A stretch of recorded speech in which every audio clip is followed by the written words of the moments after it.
अयोध्या के हनुमानगढ़ी मंदिर पहुंचे सीएम योगी आदित्यनाथ। रामलला की प्राण प्रतिष्ठा की तैयारियों का लिया जायजा। अब्बास अंसारी को इलाहाबाद हाई कोर्ट से मिली राहत। अपराध संहिता की धाराओं में जारी सम्मन हुआ रद्द। असुद्दीन ओवैसी के बयान पर साक्षी महाराज का पलटवार। कहा, ओवैसी पूरी तरह से बौखला गए हैं। बहराइच में निषाद पार्टी के राष्ट्रीय अध्यक्ष ने कार्यकर्ताओं में भरा जोश। कहा, पौवा भर लोग पौवा पिलाकर वोट लेकर शासन करते हैं। औरैया में एसपी ने किया चोरों की गैंग का भांडाफोड़। चोरी के सामान सहित 6 शातिर चोरों को किया गिरफ्तार। नमस्कार, स्वागत है आपका आज की खबर में। मैं हूं आपके साथ रागिनी सिंह राठौर। रुक करते हैं उत्तर प्रदेश की बड़ी खबरों का। मुख्यमंत्री योगी आदित्यनाथ आज अयोध्या पहुंचे। अयोध्या पहुंचते ही मुख्यमंत्री योगी आदित्यनाथ ने सबसे पहले अयोध्या के हनुमानगढ़ी मंदिर में पूजा अर्चना की। इस दौरान हनुमानगढ़ी में भारी भीड़ देखने को मिली। वहीं मुख्यमंत्री के हनुमानगढ़ी के प्रवेश द्वार पर पहुंचते ही श्रद्धालुओं ने जय श्री राम का जय घोष शुरू कर दिया, जिस पर सीएम योगी ने भी हाथ हिलाकर श्रद्धालुओं का अभिवादन किया। वहीं दर्शन पूजन करने के बाद सीएम योगी हनुमानगढ़ी से रामलला के दर्शन के लिए निकल पड़े। रामलला के दर्शन के बाद उन्होंने विकास कार्यों का निरीक्षण किया। फिर सर्किट हाउस में समीक्षा बैठक की, जहां श्री राम जन्मभूमि तीर्थ क्षेत्र ट्रस्ट के पदाधिकारियों के साथ भी बैठक कर प्राण प्रतिष्ठा समारोह की तैयारियों पर चर्चा की। इलाहाबाद हाई कोर्ट ने पूर्वांचल के माफिया डॉन मुख्तार अंसारी के बेटे अब्बास अंसारी के खिलाफ जारी सम्मन आदेश अवैध करार देते हुए रद्द कर दिया। कोर्ट ने अदालत को नए सिरे से सम्मन जारी करने का आदेश दिया। वहीं कोर्ट ने जन प्रतिनिधित्व कानून के तहत अपराध के लिए दाखिल चार्जशीट और केस कार्रवाई रद्द करने से इनकार कर दिया। इलाहाबाद हाई कोर्ट ने आदेश अब्बास अंसारी की धारा 482 दंड प्रक्रिया संहिता के तहत दाखिल याचिका को निस्तारित करते हुए दिया। मामला MP MLA special court Mau में विचाराधीन है। राम मंदिर की प्राण प्रतिष्ठा को लेकर राजनीतिक बयानबाजियां बढ़ती जा रही हैं। इस बीच उन्नाव से भाजपा सांसद साक्षी महाराज ने आईएमआईएम के चीफ असुद्दीन ओवैसी के बयान पर पलटवार किया। साक्षी महाराज ने मीडिया से बातचीत करते हुए कहा कि ओवैसी पूरी तरह से बौखला गए हैं। उनकी बुद्धि न काम करना बंद कर दिया है। आज से 550 साल पहले भी वहां पर पूजा होती थी, मंदिर था। एक दिन बाबर नाम के आक्रांता ने मंदिर तोड़कर मस्जिद रूप देने का प्रयास किया, लेकिन एक भी दिन वहां नमाज नहीं पढ़ी गई। बहराइच के बल्हा विधानसभा क्षेत्र के करीकोट मैदान पर राष्ट्रीय निषाद पार्टी के अध्यक्ष संजय निषाद ने अपने कार्यकर्ताओं में जोश भरा। इस दौरान लोगों को संबोधित करते हुए मंत्री ने कहा कि पौवा भर लोग पौवा पिलाकर झौवा भर वोट लेकर शासन करते हैं। उन्होंने अपने समाज से कहा कि किस्सा चाहिए या हिस्सा के लिए हमें एकजुट होना पड़ेगा, संगठित होना पड़ेगा, पार्टी के लिए समर्पित होना पड़ेगा, रोटी कपड़ा और मकान के साथ साथ ज्ञान भी लेना पड़ेगा, जिससे समाज शिक्षित और संगठित हो सके। कैसा अभिभावक चाहिए? हुआ बांटने वाला कि तुम्हारा भविष्य बनाने वाला। देखिए, इनको अपने प्रोग्राम बनाए, educate the educated person of the politics, और उसमें यहाँ क्या कि the real God is voter in the democracy. इस युग का असली भगवान वोटर है। वोटर के पास सारी शक्ति है, इसलिए हमने प्रोग्राम बनाया कि रीच द वोटर, वोटर के पास जाना है, ट्रीट द वोटर। ये बेहोश हैं बेचारे, राजनीतिक रूप से बेहोश हैं, पैसे से बेहोश हैं। इलेक्शन आ जाता है तो दारू वारू पिला बेहोश कर देते हैं। जिनको हमें होश और जोश में जाना, तो ट्रीट द वोटर और teach the voter and cast the voter. पहले वोटर के पास जाना है, इसलिए वोटर गांव में है, और उनको ट्रीट करना। औरैया पुलिस अधीक्षक चारू निगम ने चोरी की घटना का खुलासा किया और 6 आरोपियों को माल सहित गिरफ्तारी कर लिया गया।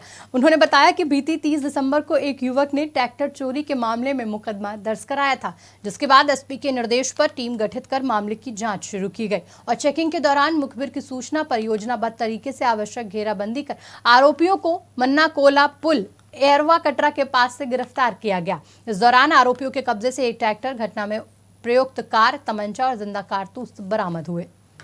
वादी योगेश यादव पुत्र राम नरेश यादव हरचंदापुर थाना एरवा कटरा ने थाने पर एक सूचना दी थी कि उनका ट्रैक्टर रात को चोरी हो गया है, जिसपे 292/23 धारा 379 भादवी में अभियोग पंजीकृत करके टीम्स लगाई गई थी। इसमें इलेक्ट्रॉनिक एविडेंस सर्विलांस टीम के द्वारा और थानाध्यक्ष के द्वारा मुखबिर बांगुर किए गए थे और लगातार अभियुक्तों की तलाश की जा रही थी। इसमें अभियुक्तों को चिन्हित किया गया। चिन्हित करने के बाद इन पे जो मुखबिरों की सूचना प्राप्त हुई, तो कल आज 7/8 की रात में 2:25 पर 8/1/2024 को 2:25 पर मन्ना खोला पुल एरवा कटरा के पास एक जंगल में ये जो चोरी किया गया ट्रैक्टर है, इसका रंग थोड़ा सा चेंज करके और इसका engine number, chassis number change करके ये लोग फाइनली। अमेठी में आज एक बार फिर घने कोहरे के चलते विजिबिलिटी कम हो गई। विजिबिलिटी कम होने से फॉग लाइट के जरिए सड़कों पर वाहन धीमी स्पीड में चलते नजर आए और घने कोहरे के चलते ठंड बढ़ गई, जिससे स्कूली बच्चों को स्कूल आने जाने में काफी समस्याएं हुई। प्रशासन के आदेशों के बाद भी मनमाने तरीके से विद्यालयों का संचालन हो रहा है, जबकि पार्षदीय स्कूलों को 14 जनवरी तक बंद किया गया है। उसके बाद भी स्कूल खोले जा रहे हैं। औरैया के एरवा कटरा थाना क्षेत्र में दो बाइकों की आमने सामने की भिड़ंत हो गई, जिसमें दो युवक गंभीर रूप से घायल हुए। घटना की सूचना मिलते ही उमरेन चौकी इंचार्ज और कांस्टेबल मौके पर पहुंचे। एम्बुलेंस का इंतजार न करते हुए उन्होंने अपने प्राइवेट वाहन से घायलों को सीएससी एरवा पहुंचाया, जहां डॉक्टरों ने गंभीर हालत देखते हुए दोनों घायलों को पीजीआई रेफर कर दिया। बांदा में आजीवन कारावास की सजा काट रहे बुजुर्ग कैदी की मौत हो गई। बुजुर्ग हत्या के जुर्म में आजीवन कारावास की सजा काट रहा था। 70 साल के कैदी की इलाज के दौरान मौत हो गई। वहीं मृतक कैदी के नाती ने बताया कि तकरीबन 20 साल से पहले पड़ोसी की हत्या के मामले में बुजुर्ग नामजद हुए थे, जिसके बाद न्यायालय ने उन्हें आजीवन कारावास की सजा सुनाई थी। जेल अधीक्षक ने बताया कि बुजुर्ग 6 माह से बीमार चल रहा था।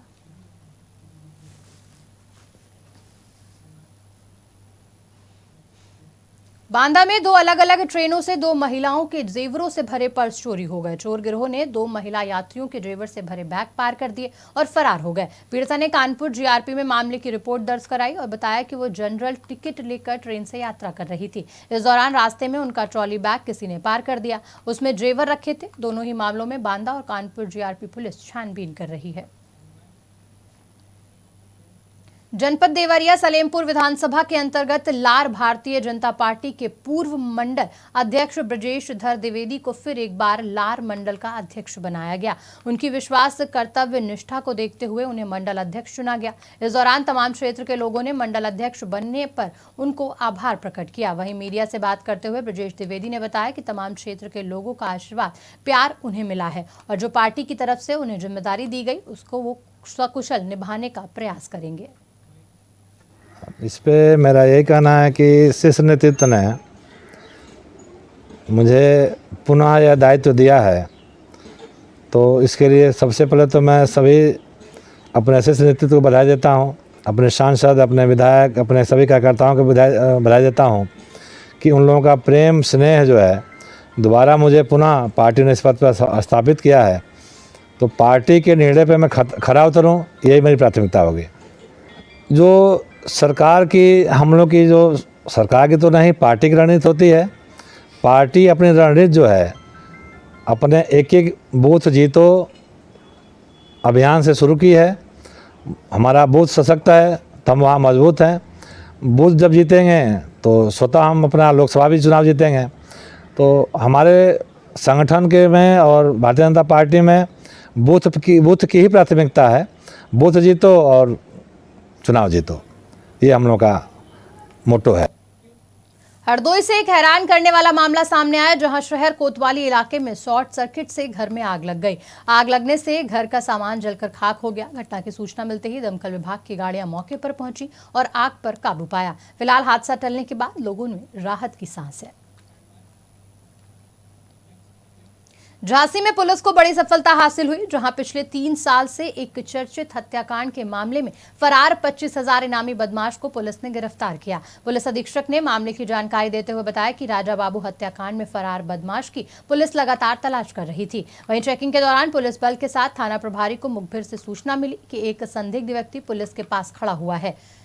माफ कीजिएगा, एक संदिग्ध व्यक्ति पुलिया के पास खड़ा हुआ है। पुलिस ने घेराबंदी कर युवक को गिरफ्तार कर लिया। वहीं पकड़े युवक के पास से एक 315 बोर का अवैध तमंचा, 2 जिंदा कारतूस के बरामद किए गए। साथ ही पूछताछ में गिरफ्तार आरोपी ने बताया कि वो राजा बाबू की हत्या में शामिल था।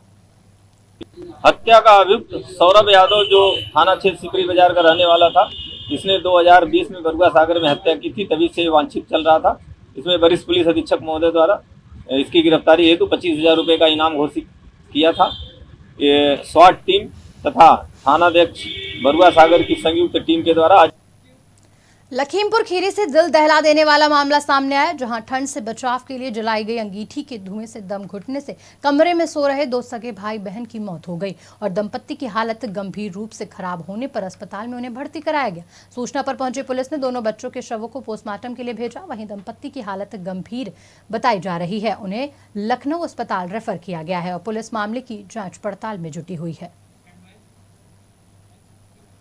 राम मंदिर की प्राण प्रतिष्ठा के पहले अयोध्या मंदिर के लिए जलेश्वर से 2100 किलो का घंटा भेजा जा रहा है, जिसका लखनऊ के ब्रज की रसोई में उत्तरी विधायक नीरज बोरा और बीकेटी विधायक योगेश शुक्ला ने पुष्पों की वर्षा के साथ स्वागत किया। मंदिर में लगने वाले घंटे के दर्शन के लिए हजारों भक्तों की भीड़ रही।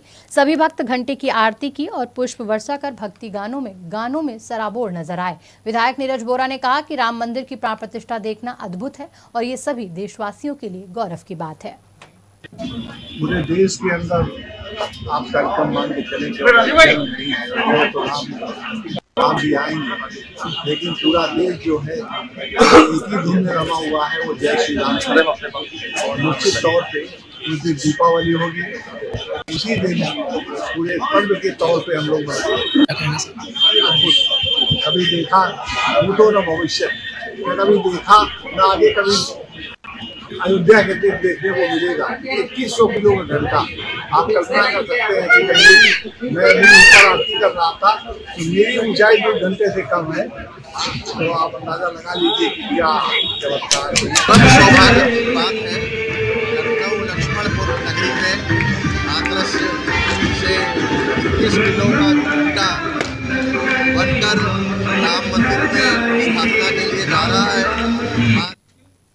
अयोध्या में प्राण प्रतिष्ठा से पहले Lucknow police commissioner SB Shirodkar ने अयोध्या जाने वाले श्रद्धालुओं को सुगम यातायात व्यवस्था देने के लिए निरीक्षण किया। बता दें कि ज्वाइंट सीपी और जोन के आला अधिकारियों के साथ पुलिस कमिश्नर ने अहमा मऊ पूर्वांचल एक्सप्रेसवे, किसान पथ, कमता चौराहे का निरीक्षण किया। इस पर ज्वाइंट सीपी ने कहा कि अयोध्या जाने के लिए लखनऊ पुलिस ने 3 रूट तैयार किए हैं। किसान पथ, पूर्वांचल एक्सप्रेसवे और कमता शहीद पथ के रास्ते से अयोध्या जा सकते हैं। तीनों रूट पर गाइड के लिए पुलिस भी मौजूद रहेगी। लखनऊ में तेज रफ्तार का कहर देखने को मिला, जहां रोड पार कर रहे राहगीर को मोटरसाइकिल सवार ने जोरदार टक्कर मार दी। मौके पर मौजूद लोगों ने घायल को इलाज के लिए अस्पताल में भर्ती कराया, जहां युवक की हालत नाजुक बताई जा रही है। घटनास्थल पर मौजूद पुलिस ने आरोपी युवक की बाइक जब्त कर ली है और मामले की कार्रवाई शुरू कर दी। रायबरेली में पति पत्नी के बीच हुए विवाद का मामला सुलझाने के लिए पुलिस पहुंची थी।